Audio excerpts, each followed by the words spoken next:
Olá pessoal, meu nome é Érica Giacometti e eu estou apresentando nesse vídeo o componente modular Linguagem, Comunicação e Tecnologias na Educação, trabalhado juntamente com Patrícia Falcão. Vocês estão convidados a compreender os mecanismos responsáveis na mediação entre o homem e o mundo pela tecnologia. Tomaremos como base Vygotsky, Meyerowitz e outros autores. Para iniciar, pensem como a linguagem e o campo da tecnologia se conectam. E qual a importância que os docentes devem atribuir às tecnologias digitais e suas linguagens? Abordaremos inicialmente a linguagem mediada pelas tecnologias digitais, atentando para os celulares com internet. Também veremos alguns desafios das tecnologias digitais na educação. Esse conteúdo será importante para refletir sobre as tecnologias digitais de informação e comunicação no trabalho de educadores, inclusive em sala de aula. Por fim, oferecemos uma perspectiva de pesquisas que orientam o desenvolvimento crítico não só de estudantes, mas também na formação de professores. Para isso, definimos 3 unidades. 1. A linguagem e a formação de conceitos. 2.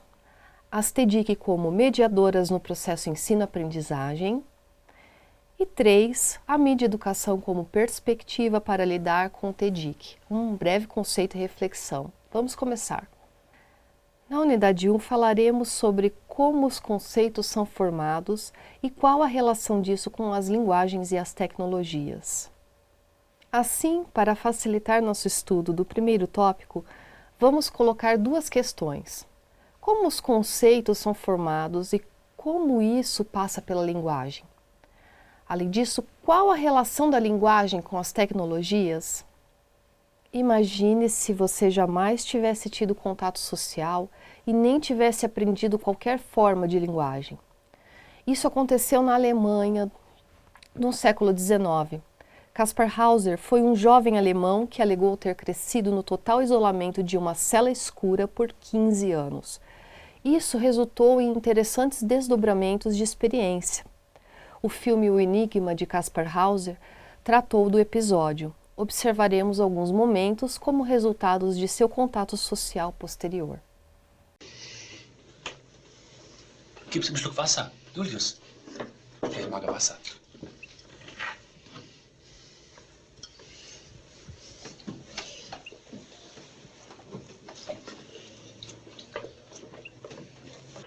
Mama, das ist doch leer. Da ist doch nichts mehr drin. Kommt doch nichts mehr raus. Leer. Leer. Das ist leer. Leer. Da ist doch nichts mehr drin. Kommt nichts mehr raus. Leer. Leer. Leer. Leer.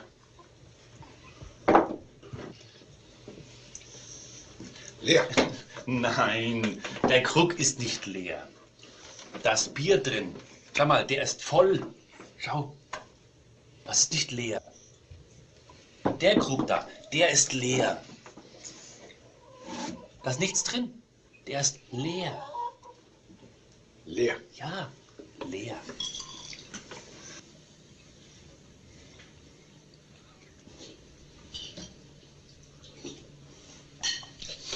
Wozu sind eigentlich die Frauenzimmer gut? Können Sie mir das sagen, Frau Käthe? Sie sind doch zu nichts guten Nutzer als nur zum Dasitzen. Aber Kasper. Und warum erlaubt man Ihnen nur Häkeln und Kochen? Da musst du dich schon an den Herrn Daumer wenden, Kasper. Der wird schon eine schickliche Antwort haben. Den Herrn Daumer habe ich auch schon gefragt. Num primeiro momento, observamos que a fala não se desenvolve sozinha. Existe o aparelho fonador, mas as palavras e seus significados são aprendidos socialmente. Os conceitos e significados não são naturais, são arbitrários. Atente para a relação som e letras e conceito-ideia. A palavra, representada por sons e letras, media a relação entre a realidade percebida e a ideia sobre ela. No segundo momento destacado, Kaspar, já dominando a linguagem, tenta compreender um conceito mais complexo. Ele sabe o que é uma mulher, mas ainda não compreende o valor social desse conceito. Daí o seu questionamento.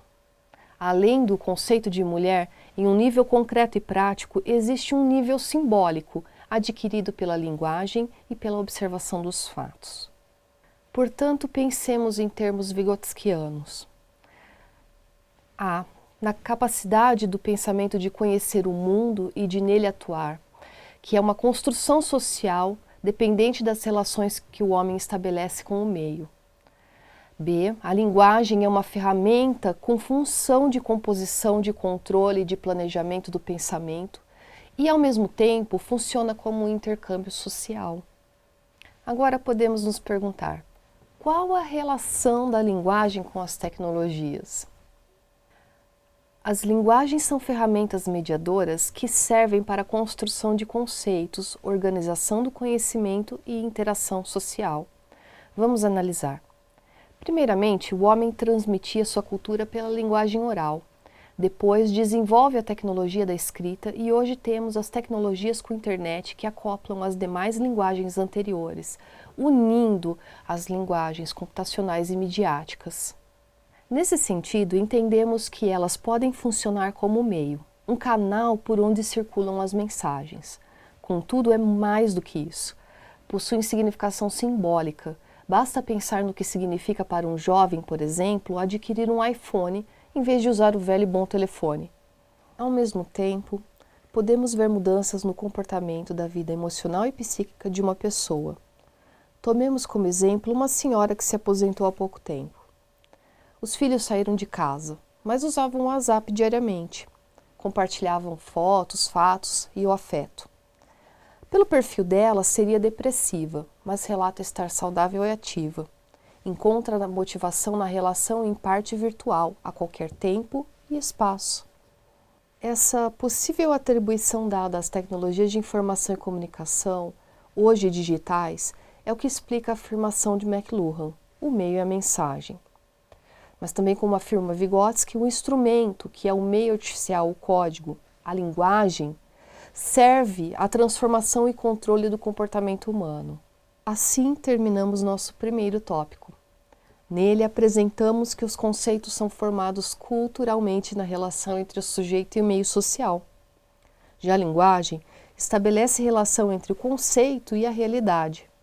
Portanto, a linguagem é uma ferramenta mediadora. E uma vez internalizada, ela ressignifica conceitos e organiza o conhecimento. As TEDIC estão compreendidas entre elas. Sobre as TEDIC, podemos dizer que são complexas, pois acoplam diversas linguagens como a fala, a escrita, as imagens, que inclui os vídeos, os códigos da computação. Ao mesmo tempo, possuem significação simbólica por meio da mensagem.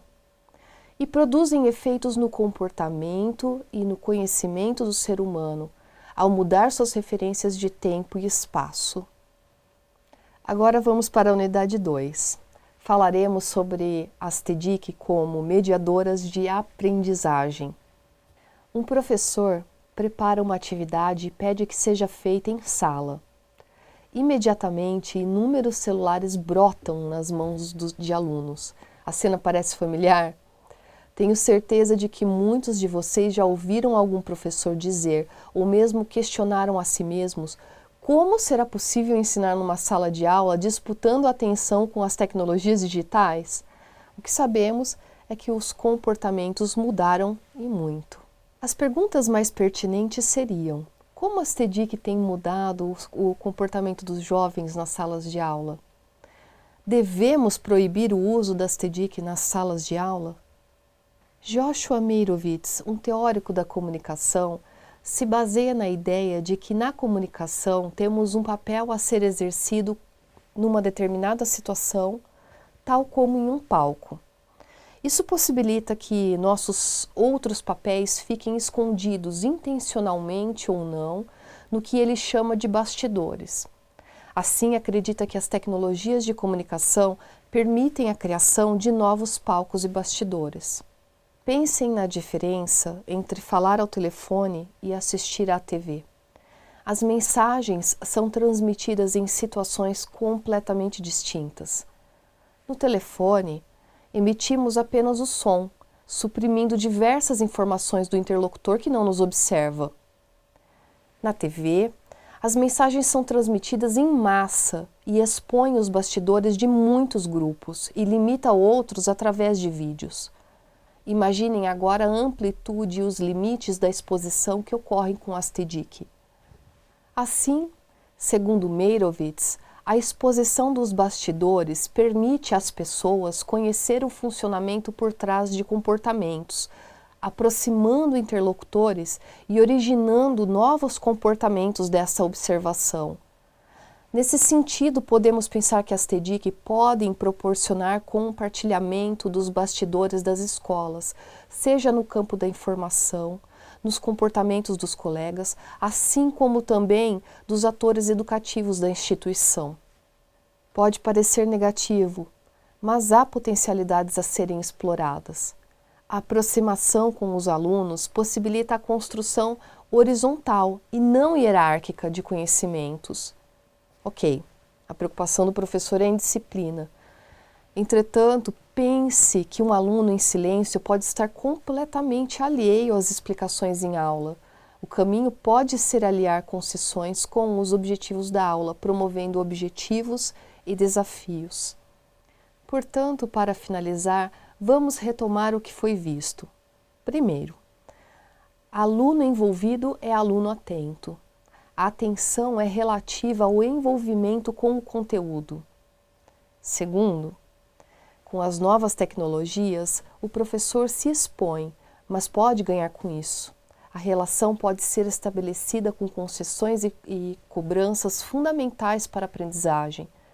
O importante mesmo é incentivar a crítica e fazer com que o aluno aprenda a verificar sua própria construção do conhecimento.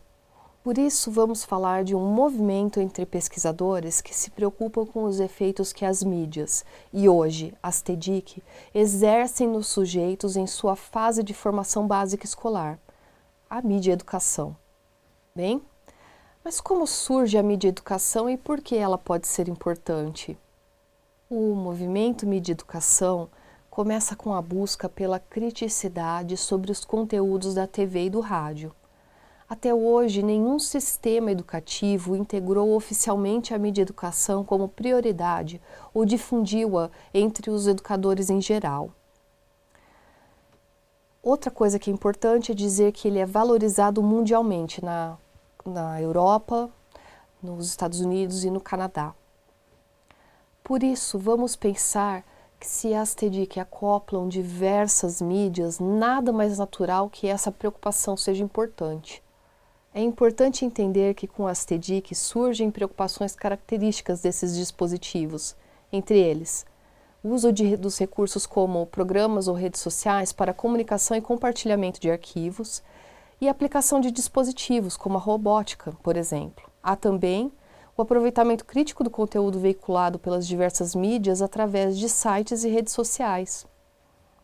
Nesse sentido, é que Bevort e Belloni afirmam que, frente aos dispositivos técnicos sofisticados imediatamente incorporados pelos jovens, sem necessidade de formação específica, impossível considerá-los simplesmente públicos receptores e consumidores com necessidade de leitura crítica.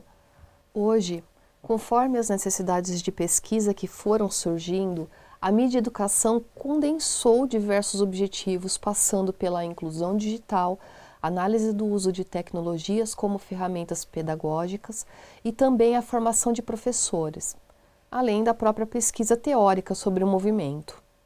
Basicamente, o que precisamos saber sobre mídia educação é que há a perspectiva de ensino crítico do conteúdo e do uso de dispositivos midiáticos e busca como fim maior a preparação de estudantes para análise e produção de conteúdo. Vimos hoje que a educação depende do uso mediado de linguagens, e as TEDx acoplam diversas dessas linguagens. Os desafios têm sido grandes, mas aos poucos caminhos são percorridos para a integração de novos comportamentos surgidos com a presença de TEDx. A mídia educação apresenta-se aqui, portanto, como uma possibilidade de busca por conhecimentos de forma a desenvolver a capacidade crítica dos estudantes e também dos próprios professores. Um grande abraço e espero que aproveitem o conteúdo.